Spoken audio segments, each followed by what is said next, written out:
Bonsoir Kevin, nous sommes le mercredi, je crois le 29 janvier, et il est très tard.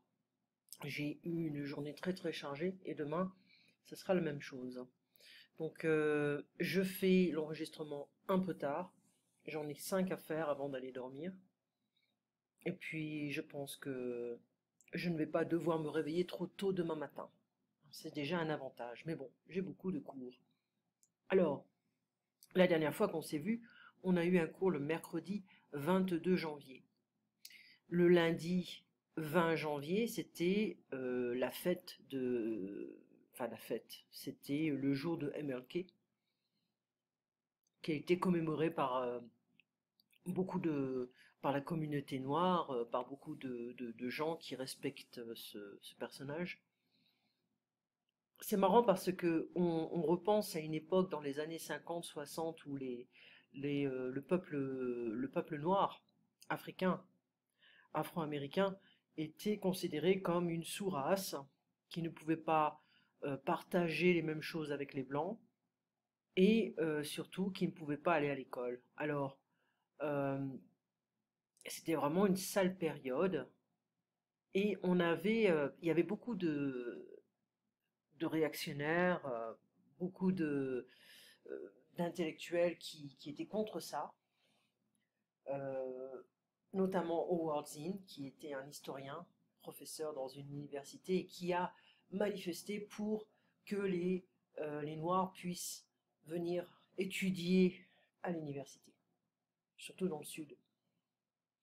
Alors, il n'a pas toujours gagné ses batailles, mais il a défendu la communauté noire pendant des années et des années. Donc il a écrit le livre The People's History of the United States. C'est un livre qui est super gros, mais euh, qui est vraiment bien fait. Voilà, et il n'y a pas de nostalgie sur les génocides, enfin, qui ont été faits sur les natifs américains, parce que ce qui est fait, c'est trop tard de pleurer dessus. Et je pense que c'est intéressant la philosophie du passé. Donc c'est voilà, écrivain du terroir. On a beaucoup d'écrivains du terroir en France. Voilà. Ensuite, on avait parlé un petit peu de la réincarnation. Je t'ai envoyé un livre, comment ça s'appelle? C'est Many Lives, Many Masters. Alors, j'ai lu plus de la moitié et j'ai commencé à m'impatienter, à devenir impatient. Qu'est-ce que ça veut dire?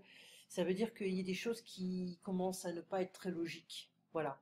Au début, le livre est très bien écrit et ensuite, on voit des choses, une répétition de réincarnation. Il y a des choses qui reviennent. Voilà, on a une vie, on va au paradis, on revient, on meurt, on va au paradis, on revient. Donc c'est un petit peu, c'est vrai que on avait parlé de ça. On peut interpréter la réincarnation de différentes manières. Et c'est intéressant de voir que les bouddhistes tibétains essayent de sortir de ce cycle de réincarnation. Ils veulent s'en sortir et devenir libres. Les vies antérieures, ce n'est pas possible de savoir avec certitude.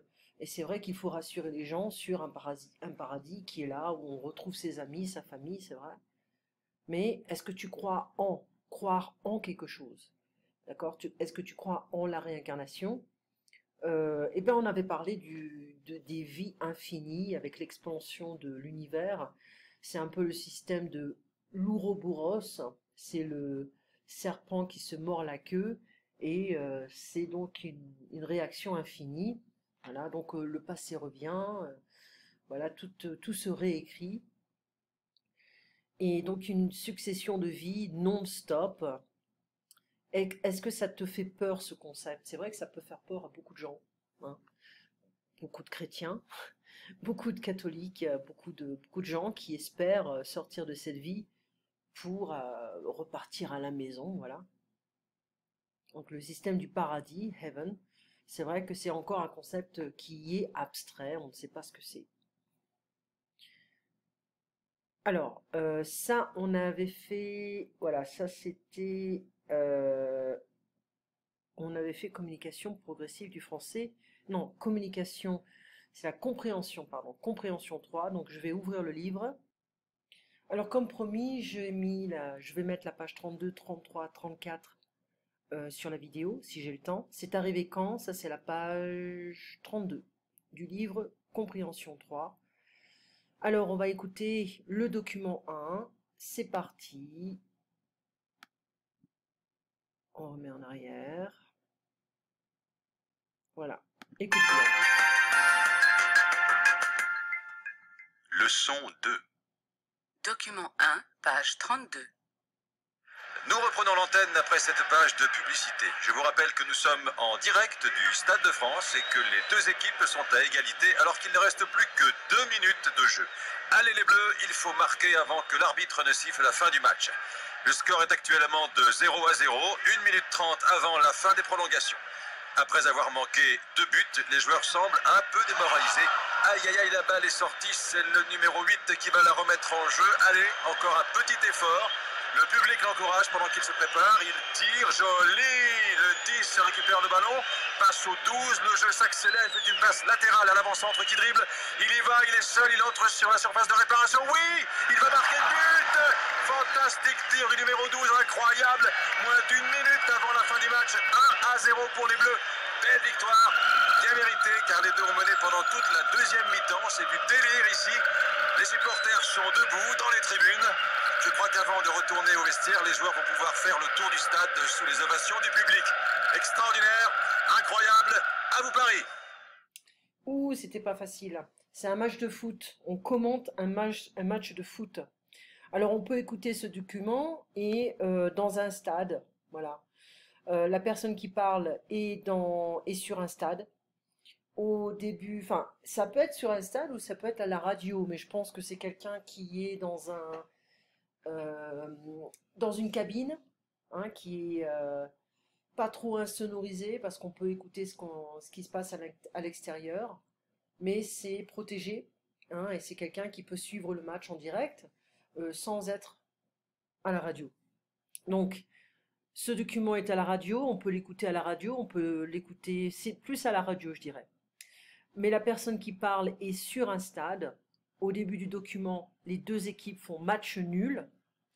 L'action sur le terrain se passe pendant le temps normal du match, je crois. On va réécouter. Le joueur qui marque un but appartient à l'équipe des Bleus.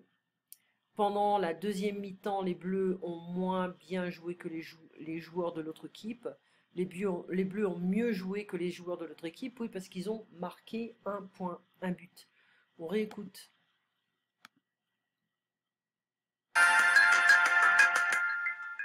Leçon 2. Document 1, page 32. Nous reprenons l'antenne après cette page de publicité. Je vous rappelle que nous sommes en direct du... Donc nous reprenons l'antenne, on écoute ce document à la radio, après une page de publicité. Ok, mais la personne qui parle, elle est sur un stade. D'accord? Stade de France et que les deux équipes sont à égalité alors qu'il ne reste plus que 2 minutes de jeu. Allez les Bleus, il faut marquer avant que l'arbitre ne siffle la fin du match. Le score est actuellement de 0-0, 1 minute 30 avant la fin des prolongations. Après avoir manqué 2 buts, les joueurs semblent un peu démoralisés. Aïe aïe aïe, la balle est sortie, c'est le numéro 8 qui va la remettre en jeu. Allez, encore un petit effort. Le public l'encourage pendant qu'il se prépare, il tire, joli, le 10 récupère le ballon, passe au 12, le jeu s'accélère, il fait une passe latérale à l'avant-centre qui dribble, il y va, il est seul, il entre sur la surface de réparation, oui, il va marquer le but, fantastique tir du numéro 12, incroyable, moins d'une minute avant la fin du match, 1-0 pour les Bleus. Donc 1-0 pour les Bleus ont marqué un point, le seul, et donc ils ont gagné. D'accord? Document 1, deuxième écoute, on vient de le faire. Nous sommes en direct. L'émission de TV show, de radio show, whatever, de programme, it's better to say that, a lieu juste après la fin du match. Non, a lieu au moment où se passe l'action. Les joueurs semblent un peu démoralisés, un peu découragés parce qu'ils n'ont pas marqué pendant tout le match. Donc c'est pas facile. Il récupère le ballon, il reprend le ballon. Récupérer, c'est-à-dire reprendre. Le jeu s'accélère, le jeu est de plus en plus rapide. Les ovations, eh ben, ce sont les applaudissements. Hein. Généralement, quand une équipe gagne, les supporters vont chanter. D'accord? Donc c'est quand même pas mal. Alors, voilà. La simultanéité, l'antériorité, la postérité, avant plus un nom, avant de plus un infinitif, avant que plus un subjonctif. Pendant plus un nom, pendant que, indicatif ou alors on a un gérondif, pendant que plus un indicatif, postériorité, après, non, après infinitif passé et après que. Donc ça, on va le travailler. Hein, c'est bien de dire ce qui se passe, comment ça marche, mais il faut le travailler. Alors, troisième écoute, compléter les indications de temps que vous entendez, on doit réécouter, on va poser à chaque fois. Leçon 2. Document 1, page 32. Nous reprenons l'antenne après cette page de publicité. Nous reprenons l'antenne après cette page de publicité. Je vous rappelle que nous sommes en direct du Stade de France et que les deux équipes sont à égalité alors qu'il ne reste plus que 2 minutes de jeu. Allez les Bleus, il faut marquer avant que l'arbitre ne siffle la fin du match. Le score est actuel. Alors il faut marquer avant que l'arbitre ne siffle la fin du match, la fin des prolongations. Demande de 0 à 0, 1 minute 30 avant la fin des prolongations. 1 minute 30 avant la fin des prolongations. Avoir marqué 2 buts. Après avoir manqué 2 buts. Après avoir manqué 2 buts. Après avoir manqué 2 buts. Raté 2 buts. Il se prépare. Les joueurs semblent un peu démoralisés. Aïe aïe aïe, la balle est sortie. C'est le numéro 8 qui va la remettre en jeu. Allez, encore un petit effort. Le public l'encourage pendant qu'il se prépare. Pendant qu'il se prépare. Donc ça c'est pendant la simultanéité, hein, on a deux actions qui peuvent se faire en même temps. La fin du match. Tire joli, le 10 récupère le ballon, passe au 12, le jeu s'accélère, il fait une passe latérale à l'avant-centre qui dribble, il y va, il est seul, il entre sur la surface de réparation, oui, il va marquer le but, fantastique tir du numéro 12, incroyable, moins d'1 minute avant la fin du match. Moins d'1 minute avant la fin du match. 1 à 0 pour les Bleus. Belle victoire, bien méritée, car les deux ont mené pendant toute la deuxième mi-temps. Ils ont mené pendant toute la deuxième mi-temps. Okay. Du délire ici. Les supporters sont debout dans les tribunes. Je crois qu'avant de retourner au vestiaire, les joueurs vont... Avant de retourner au vestiaire. Donc ici, on a avant de, avant que, etc., etc. Donc on va toujours pratiquer. Alors ça, on va le faire ensemble. D'accord? Ça, on va le faire ensemble. Et ici, on a, c'est quoi la page 33, 34, ça c'est un deuxième document. Là, on l'écoutera ensemble, mais il faut aussi qu'on travaille ça. Ça, on va passer du temps un petit peu. Ok? Alors, on se voit donc demain, et c'est à, on avait dit quoi? À 14 h. Et puis, juste après toi, alors j'ai un cours juste avant toi. Juste après toi, non. Je peux faire un petit break, donc ça va. Et puis après, bon, ben voilà. On se voit donc demain à 14 h. Tu passes une très bonne soirée. Et puis, on continue les outils d'antériorité, simultanéité et postériorité. Voilà. Allez, à demain. Pouvoir faire le tour. Oups, désolé.